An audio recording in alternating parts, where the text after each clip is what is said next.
guys, it's here. It's finally here. Today we have the brand new Saber Tank for the clones. Guys, this is a fantastic kit, and it's something that the clones have really been needing. Besides, the 6 phase 1s, you get it pretty much in every clone army right now. Because, that's all they have. And Obi-Wan and Rex. You didn't really have many options. Now that this tank is out, guys, this is going to be in most likely every single clone player's army. And I'm not going to lie to you, as a droid player, I still love this tank. This tank is beautiful. It's probably one of the, I would say it is one of the best vehicle kits I have built in probably 5 years. And I've been a hardcore GW fan. I have built many, many vehicles over my wargaming career. And guys, you get a lot of stuff in this kit. And I will say, guys, this is one of my favorite vehicles I have built in a very long time. Okay, let's look at sprues. It's a lot. But guys, it may seem like a lot, but this tank is actually super easy to build, and one of the things I love about it. So let's set these to the side and look at some other stuff first. Okay, so when we look at the instructions, they're completely different than the Phase 2 and the B2 battle droids. These are actually super detailed, which is really nice. And even if they weren't, they're actually super easy to do. So you start with the outside fins, and one of the customization options is actually right here. So like right there on the fin is the rockets. You can actually build this kit with the rockets sticking out like they're about to fire, which is really cool, and I really like it. Or you can have it closed like this. That's what I did, because I don't want to break those, to be honest with you. Now, the only thing I don't like about this is it doesn't tell you to do this again with the other side pieces. All right. But yeah, so it has you first build the two sides, and then you put on the little stabilizers over here, which you don't have to glue. They can actually go up and down and kind of change with the model. And then you kind of go to build the main part of the tank, gluing the little wings on. Now, I did not glue these pieces in. The A5, which is the part that connects to this, so I left the glue off and just glued it in here, and then connected it in. And guys, it's really cool. I'll show you what that does here in a little bit. And then you go through. The only piece that's a little tricky to put on is this one right here. Okay, make sure it presses down really well, or you'll leave a little gap. And I noticed this in my model after I built it. But it's super easy as long as you press it down really well and really hard, and kind of watch it. Especially if you're using plastic glue, it may take a little bit more pressure, and you kind of have to hold it for a little bit to make sure it stays. Along those lines, guys, this is a plastic glue kit. I would not use super glue on this. All right, super glue was great for all of the little like soft plasticky, kits that we first got. This is a full plastic model kit. You use plastic glue. It will be your friend, and it will be fantastic. All right. Then we go through, kind of build the top ring and everything. And then you kind of have some other options. You have, well, they're not really options, but you got the double blaster and the beam weapon. Everyone's going to use the beam weapon. Everyone's probably going to use the beam weapon. It's so good. All right, getting to range 6 with this is ridiculous. All right, then you kind of finish it all off with the turret and the two sides. There's nowhere in the instructions that tells you where to put the antennas, but it's actually pretty clear where they go, and I'll show you that when we look at sprues. But yeah, and then you have the option to put a Phase 1 or Phase 2 clone in the turret, shooting the gun, which is a nice addition. And then the flight stand, and then the mega base this thing's on. It is huge. All right, so let's look at stuff. Let's look at model, because models are good. All right, you guys. So we have our two side wings. These are kind of the left and right, and the top and the bottom for the model. So super cool. They're on their own sprue. And then we get these. So they're very similar.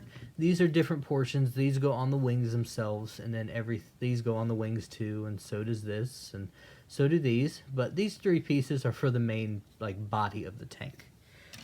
All right, and it's the same over here, to where this piece, these two pieces, this piece, and this piece are for the main body of the tank. Everything else is for the little side wings.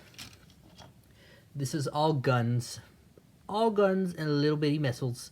I love the little bitty missiles. Even if you're not building your model with the missiles inside of it, they would be a really good option just to keep around for scenery and things like that. These are the covers that go over the missile sections. These are these antennas that break super easy. So be careful with them, or just don't put them on your model if you think you're going to break them. All right, that would be my suggestion. You get phase 1, phase 2 clone heads with the body. Super cool. Now, don't think you're going to get an extra clone in here because he doesn't have bottom legs. All right, because he just has little pegs that kind of stick in there so he can face out that way. But overall, super cool model. You could, and I mean you really could, magnetize these two guns if you wanted to. And it even does come with 2 shields to make that even easier, because it kind of slots in right there. So you could sink a magnet in there if you wanted to. And then these have like a little raised area that would go in that notch. Just shave that off, put a little magnet in, and then each one of those will get that. So you could magnetize these tanks if you wanted to. I don't really magnetize things except for my Warlord Titans from Titanicus. And they were already pre-made to magnetize. That's why I did it, as well as the Warbringer. That's why I magnetized that one too. But we also have the... this is the bottom to the tank. This is going to be the top and the kind of platform where everything's built upon. And then the wings kind of sit in here. Now, let me show you where the antennas go, in case you're wondering. So when you look right here, guys, this is kind of your top turret ring right here. Right there in these little grooves are where the antennas are going to sit. All right, it kind of has like a flat part and then like a step off right there. And that, where's the antennas? There's the antennas.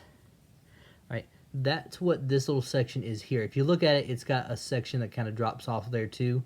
That's going to go on the out. So that's going to go in there like that. Okay, so super cool, super great model. I absolutely love it. Don't let the number of sprues here get you scared about this kit. It's a fantastic kit, super easy to build, even for newcomers. Now, guys, let's also look at this base. This is a big boy base. That's a normal trooper base. It's huge. All right. So let's open it up, take a look-see. And you know what the crazy part is, guys? Even with the size of this base, the tank's still bigger. This tank is huge and is a true battle line tank. Now, you do have kind of the older plastic flight little peg that go in there, but still super cool. Alrighty. So let's look at our cards and upgrades and stuff. For those of you who are wondering, this mega kit comes with a mega large amount of upgrade cards too. So when we look at our tokens, of course we get our 3 vehicle damage tokens, our aim token, surge, dodge, aim, standby, 2 single hit counters, 2 3 hit counters, the command token, oop, don't come out yet, there we go, and our proof of purchase token. Okay. When we look at this model, it is kind of a beast, guys. It has 9 wounds. It has to take 6 wounds before it goes into damage, and it has a red save, which is crazy. Has the armor roll, so you have to crit it to injure it. 2 speed, okay? It takes a driver, a weapon, a missile, and a comms upgrade. Has armor, has arsenal 2, so it can fire 2 weapons. Hover ground, so you can reverse. Strafe, which is a new rule, standby. You're treated as a ground vehicle for all other units. So interesting. Outmaneuver, you can spin dodge tokens to cancel crit results, which is great. And we're going to see how that's really cheesy soon. Alrighty. Weak points 1, rear and side. Basically, your opponent gains impact 1, which isn't a bad thing. Okay. Now this tank is a beast. It has range 1 to 4 with a double rainbow. So 2 of each dice. Critical 1, impact 2, fixed front. This tank is a beast. All right. And I truly mean that, guys. As a droid player, I am scared of this tank. Alrighty. So for our upgrades, we have the Veteran Clone Pilot. It is an expendable weapon. So when you are a friendly clone trooper at range 1 and in line of sight, attacks or defends, you and that unit can spend each other's aim, dodge, and surge tokens during the end phase to ready this card. So even if you use it, you're only going to be able to use it for one attack, or you're going to be able to use it, and then it readies itself again at the end of the phase, which is kind of interesting. So, kind of neat. It is only at range 1, so that is something to watch out for and watch your ranges. Just like we talked about in the clone tactics video, clones really do well bunched up, and you really have to watch your distances. And that's true with any of these newer factions, even with the droids. So you do have 2 unique pilots. Elias Sakura, you gain Inspire 2 and Field Commander. She's only 5 points. She's actually not a bad option, mainly because of the Inspire 2, so you can inspire units around you. And as we know, clones can have some issues with suppression, so actually a really good option. Alright, and then you gain Plo Koon. Alright, he is your pilot, so you can activate this. Until the end of your activation, you gain Agile 2. After you perform a standard move, you gain 2 dodge tokens. So if you really don't want to die and really need to get somewhere, guys, you could do a double move and gain 4 dodge tokens for 9 points. Now, it isn't a expendable, so you do have to ready it later, but it's a really, really cool ability, especially if you're moving really fast to get into a good firing position the next turn. You use like an HQ uplink or some other expendable, and then you recharge everything. So there's some really cool combos, and we're going to talk about those in a little while. Once I get these one of these painted up, then we can go over some tactics with them. So the twin laser turret actually isn't bad for this tank. The only problem is it's only range 1 to 3, so it is shorter range than your main guns. It is 3 black dice with critical 1, so pretty good card. 14 points, so it's a cheaper option too, which is really nice. Now, the other weapon option is expensive. It's 30 points, and this tank is already 170. So you take the 2, and it's automatically a 200-point model. But it's 30 points, and you gain Beam 2. So it's range 1 to 4, and then you choose 2 other units at range 1, and you perform additional attacks on them with this. Now, you can fire support the initial attack, but you cannot fire support the beam attacks that happen afterwards. Overall, guys, a really cool weapon. You're going to see this a lot for that extra damage, because essentially, guys, it's shooting 6 red dice a turn for 30 points, which is a great addition to this tank. So in other words, this tank's offensive powers in 1 turn is going to be 8 red, 2 black, and 2 white. Really crazy, really good. Now, some of the other options, guys, are missiles. You can take these as well, and some of them have the cycle rule, so they kind of switch themselves automatically. So, high energy shells, 2 to 4, 8 points. Critical 1, high velocity. You can't spend dodge tokens when these are shot at you.